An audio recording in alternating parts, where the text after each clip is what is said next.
Saudara yang dikasihi Kristus, ketika bencana COVID-19 melanda seluruh penjuru bumi, roda kehidupan seakan berhenti berputar. Sebab segala sesuatu serba terbatas. Kita dibayang-bayangi ketakutan, takut bertemu dengan orang lain sebab bisa menjadi korban. Takut di bis, takut di pasar, takut di jalanan, bahkan takut ke rumah ibadah. Hanya karena kita tidak tahu bagaimana bentuk virusnya, tidak juga tahu kapan dan di mana kita terpapar. Namun apapun yang terjadi, harapan kita tidak pernah surut, sebab Tuhan senantiasa ada. Sekarang atas pertolongan Tuhan kita dimampukan untuk melewatinya, dan roda kehidupan sudah mulai bergerak. Namun kita harus tetap waspada agar bencana ini dapat kita lalui karena Tuhan menyediakan yang terbaik bagi orang percaya.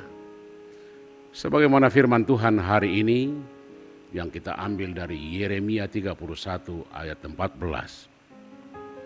Aku akan memuaskan jiwa para imam dengan kelimpahan dan umatku akan menjadi kenyang dengan kebajikanku. Demikian firman Tuhan. Saudara-saudara, inilah janji Tuhan yang terus-menerus kita imani, sebab Tuhan tidak pernah ingkar janji. Janji Tuhan ini disampaikan Yeremia kepada bangsa Israel yang sedang dalam pembuangan Babel.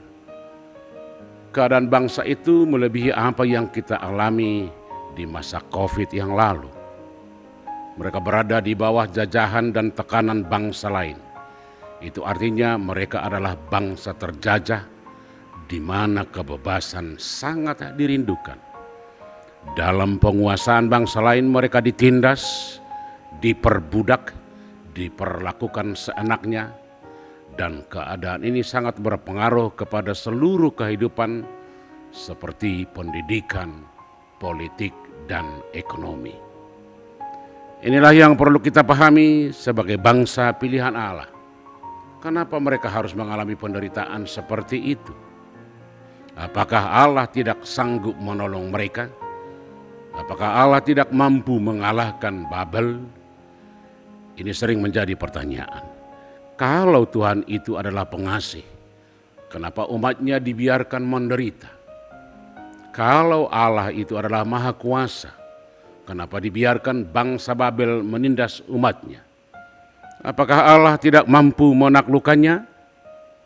Saudara-saudara yang kekasih, penderitaan dan penjajahan yang dialami bangsa Israel itu bukan karena Allah tidak mengasihi, tetapi penderitaan itu datang akibat dari kesalahan bangsa Israel sendiri, karena bangsa itu tidak lagi hidup sebagaimana yang diperintahkan Tuhan. Tetapi mereka sudah mengandalkan kemampuan diri sendiri, menyembah berhala dan dewa-dewa sebagaimana bangsa-bangsa di sekitar mereka. Mereka sudah terpengaruh dengan budaya dan agama di sekitarnya dengan menduakan Tuhan. Tentu akibat dari kesalahan bangsa itu, mereka harus menderita. Namun demikian Allah tidak pernah lupa dengan janjinya. Dia selalu setia. Dan inilah renungan kita hari ini. Allah menjanjikan akan tiba masanya. Allah akan memberkati semuanya. Baik imam-imam maupun umatnya akan diberkati dengan berlimpah-limpah. Masa sukar yang dialami bangsa itu adalah masa pembelajaran dan introspeksi agar mereka menyadari akibat dari meninggalkan Tuhan. Dan ketika mereka kembali menyembah Allah, maka berkatnya akan melimpah. Saudara, bagaimana dengan keadaan kita sekarang? Apakah kehidupan kita seperti pengalaman bangsa Israel ini? Bisa saja kita seakan tidak mempunyai kebebasan. Kita seakan tertindas, baik sebagai pribadi atau kelompok. Bisa saja keadaan sekarang rasanya seakan menindas dan menekan hidup kita. Percayalah, Tuhan tidak pernah lupa akan umatnya. Dia senantiasa setia dengan kasih-Nya.